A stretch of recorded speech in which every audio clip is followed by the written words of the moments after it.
Welcome to Lakshmi food. સ્વાગત છે તમારું મારી યુટ્યુબ ચેનલમાં.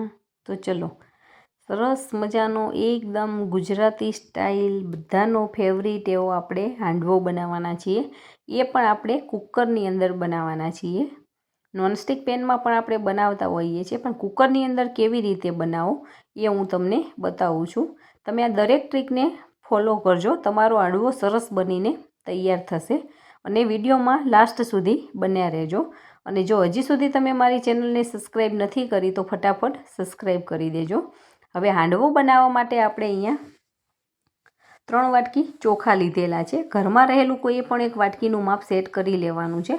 અહીંયા 3 વાટકી ચોખા, 1 વાટકી ચણાની દાળ, અડધી વાટકી મગની મોગર દાળ, અડધી વાટકી અડદની દાળ અને અડધી ચમચી આપણે મેથીના દાણા લીધેલા છે. સૂકી મેથીના દાણા. સૂકી મેથીના દાણાથી આપણો આથો સરસ આવે છે, એટલા માટે આપણે મેથીનો ઉપયોગ કરીએ છીએ. પણ જો તમને ના ભાવતું હોય તો તમે એને સ્કીપ પણ કરી શકો છો. તો હવે એક મોટા વાસણની અંદર આપણે બધા જ ઇન્ગ્રીડિયન્ટ્સને ઉમેરી લેવાના છે. 1 બાય 1 આપણે એમાં એડ કરી લેવાના છે. આને અલગ અલગ નથી પલાળવાનું, ભેગું જ આપણે પલાળી દઈએ છીએ, કેમ કે આને પીસવાનું છે એટલા માટે. તો દરેક વસ્તુ આમાં એડ કરી અને ચોખ્ખા પાણીથી 2 વખત આપણે સરસ ધોઈ અને એને નિતારી અને લઈ લેવાનું છે.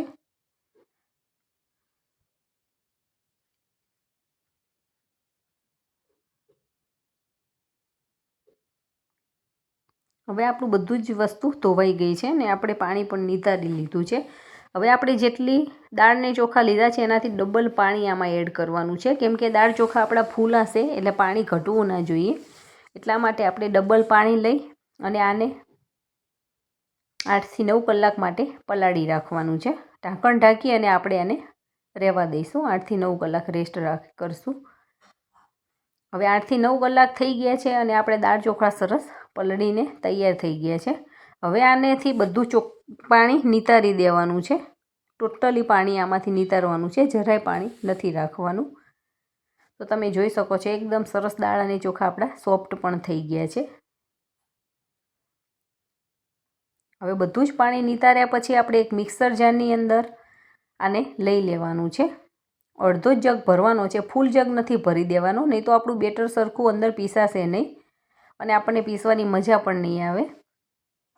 હવે એની અંદર ખાટી છાશ નાખી અને આપણે આને સરસ પીસી લેવાનું છે. એકદમ હાવ પતલું કે એકદમ ઝીણું નથી કરી દેવાનું. આપણે આને થોડુંક અધકચરું રાખવાનું છે. કણીદાર જે દાણાદાર આવે એ ટાઈપનું આપણે બેટર બનાવવાના છે. તો 2 મિનિટ પીસ્યા પછી તમે જોઈ શકો છો આપણું બેટર બનીને સરસ તૈયાર થઈ ગયું છે. તો એક મોટા વાસણની અંદર આપણે બધું જ બેટર આમાં એડ કરી લેવાનું છે.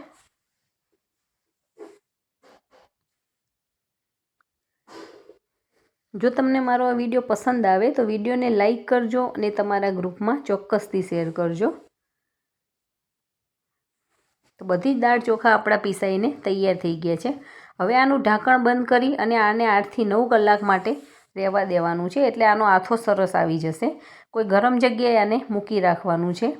જો શિયાળાની ઋતુ કે એવી હોય ને આપણે એવું લાગતું હોય કે બહુ ગરમી નથી તો થોડીક વાર તડકામાં પણ મૂકી શકો છો. 1-2 કલાક તડકામાં રાખશો તો પણ સરસ આથો આવી જશે. હવે આપણી પાસે જે કુકર હોય છે હાંડવાનું, એ કુકરની અંદર આવી પ્લેટ આવે છે નીચેની સાઈડ, એની અંદર આપણે મીઠું ભરી દેવાનું છે. આ મીઠું મેં 1-2 વખત યુઝ કરેલું છે એટલે મીઠાનો કલર આવો લાગે છે. આની અંદર તમે વેકરો મતલબ રેતી આવે છે એ પણ ભરી શકો છો, પણ હું અહીંયા મીઠાનો ઉપયોગ કરું છું.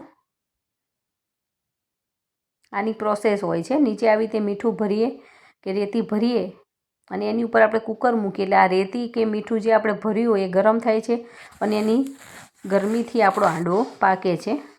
તો આ પ્રોસેસ તમે જોઈ લેજો, આવી રીતે કરવાનું છે. અને આ ટાઈપનું કુકર આવે એને આવી રીતે ઉપર મૂકવાનું છે અને આવી રીતે ઢાંકણ બંધ કરી દેવાનું છે. હવે હું ગેસ ઉપર મૂકીને તમને બતાવું છું.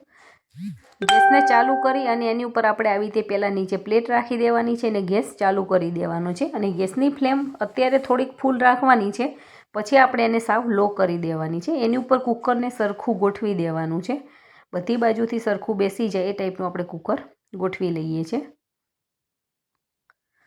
અને ઢાંકણ બંધ કરીને આને ગરમ થવા મૂકીએ છીએ. આપણે બીજા મસાલા અને બધી પ્રોસેસ કરીએ ત્યાં સુધી કુકરને ગરમ થવા દેવાનું છે. ખાલી જ એને ગરમ થવા દેવાનું છે. પછી આપણે એની અંદર વઘાર કરવાનો છે. હવે આપણો આથો સરસ મજાનો આવી ગયો છે. તમે જોઈ શકો છો એકદમ સરસ જાળીદાર અને એકદમ સરસ સોફ્ટ એવો આપણો લોટ તૈયાર થઈ ગયો છે. એકદમ જાડી જાડી પડવા માંડી છે.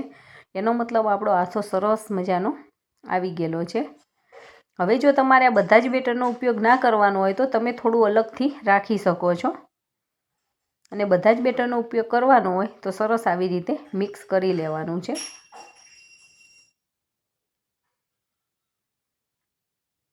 તો મેં થોડુંક બેટર અલગથી લઈ લીધેલું છે.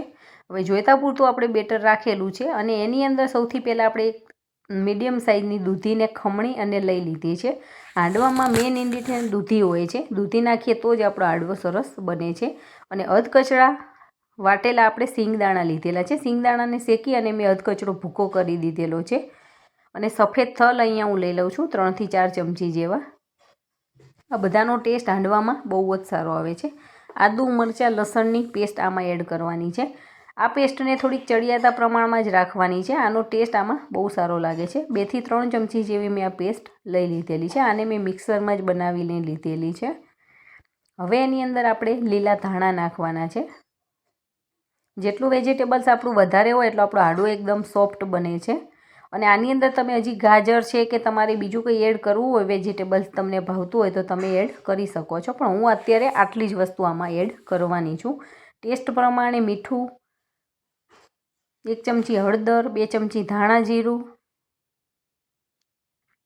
અને હું લાલ મરચું એડ કરી લઉં છું. 1 ચમચી જેટલું મેં મરચું લીધેલું છે. લીલા મરચાં નાખ્યા છે એટલે એનાથી તીખાશ આવી જ જશે. પણ કલર આપણો સારો આવે એના માટે મેં અહીંયા લાલ મરચું પાવડર પણ નાખેલો છે. અને કાશ્મીરી મરચું નાખ્યું છે એટલે બહુ તીખું નથી હોતું પણ કલર એનો સારો આવે છે એટલા માટે મેં 1 ચમચી મરચું એડ કરેલું છે. અને આને સરસ આવી રીતે હલાવી અને મિક્સ કરી લેવાનું છે. અને આપણે હાંડવો સરસ પોચો બને એના માટે આપણે ચપટી આમાં ખાવાના સોડા એડ કરવાના છે. અને આપણો જે ખાટો મીઠો ટેસ્ટ બેલેન્સ થાય એના માટે મેં અહીંયા ખાંડ એડ કરેલી છે. તો 1 થી 1.25 ચમચી જેવી મેં ખાંડ એડ કરી છે. આનાથી કંઈ ગળ્યું નહીં થઈ જાય પણ આપણે જે ખાટી છાશ નાખીને આથો આવે એટલે પણ ખટાશ થઈ હોય એનું ટેસ્ટ બેલેન્સ થાય છે. એટલા માટે આપણે આમાં ખાંડ નાખીએ છીએ. જો તમને ના ભાવતી હોય તો તમે એને સ્કીપ પણ કરી શકો છો. ચપટી ખાવાનો સોડા એડ કરવાનો છે. અને એની ઉપર થોડુંક લીંબુ નીચોવી દેવાનું છે એટલે આપણા સોડા એકદમ સરસ એક્ટિવ થઈ જશે. અને આપણો હાંડવો એકદમ સરસ પોચો બનીને તૈયાર થશે. અને આને એક સાઈડથી આવી રીતે સરસ મજાનું ફેટી લેવાનું છે. આ સમયે તમે આનો ટેસ્ટ કરવો હોય તો કરી શકો છો. તમને કંઈ વધારે ઓછું લાગતું હોય તો તમે આમાં ચેન્જ કરી શકો છો.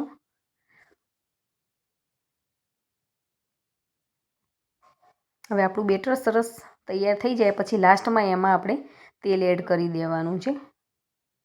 આનાથી શાઇનિંગ પણ સારી આવે છે અને એકદમ સોફ્ટ પણ બને છે. એટલે મેં અહીંયા 1 પાવડો તેલ એડ કરી દીધેલું છે. હવે વઘાર માટે આપણે એક પેન લઈ લેવાનું છે. એને ગેસ ઉપર મૂકી એમાં 4 થી 5 પાવડા જેવું તેલ લઈ લીધું છે.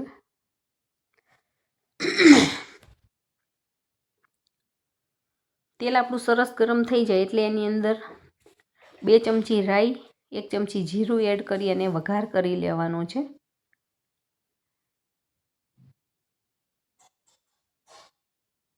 રાઈ બધી તતડી જાય પછી જ એમાં જીરું નાખવાનું છે. જીરું નાખવાની ઉતાવળ નથી કરવાની.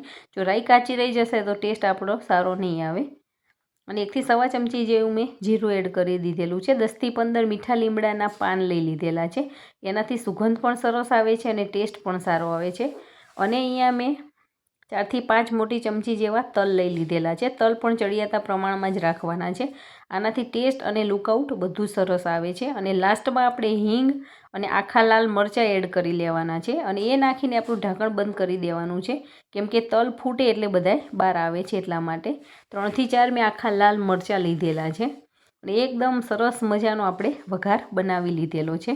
હવે આપણે જે કુકરને ગરમ થવા મૂક્યું હતું એ સરસ ગરમ થઈ ગયું છે. હવે એની ચારે બાજુ આવી રીતે ઘોડાઈમાં આપણે આ બધું જ વઘાર છે આમાં એડ કરી લેવાનો છે. અડધો જ વઘાર અત્યારે હું એડ કરું છું, અડધો વઘાર આપણે ઉપરથી એડ કરવાનો છે. તો અડધો વઘાર આવી રીતે નાખી દેવાનો છે. અને હવે એની આજુબાજુમાં સરસ આપણે જે બેટર બનાવીને રાખ્યું છે એ આવી રીતે સરસ મૂકી દેવાનું છે. અને આ પણ એકદમ ફૂલ નથી ભરી દેવાનું. આપણને જે વચ્ચે ગ્લાસ જેવું લાગે છે એ અડધું કે થોડીક જગ્યા રાખવાની છે, એટલે આપણો હાંડવો ફૂલાય તો એમાં જગ્યા મળે એના માટે. ફૂલ એકદમ કુકર નથી ભરી દેવાનું, નહીં તો હાંડવો સરખો ફૂલવાની જગ્યા નહીં મળે તો સારો નહીં થાય, નહીં તો એ ઉપરથી ઉભરાઈ જતો હોય છે ફૂલે ત્યારે. હવે જેટલો વઘાર આપણે બાકી રાખ્યો તો એને આવી રીતે ઉપરથી નાખી દેવાનો છે. અને એક ચમચીની મદદથી સરસ એને સરખું કરી દેવાનું છે, એટલે બધી જ બાજુ આપણો વઘાર સરસ સ્પ્રેડ થઈ જાય એટલા માટે.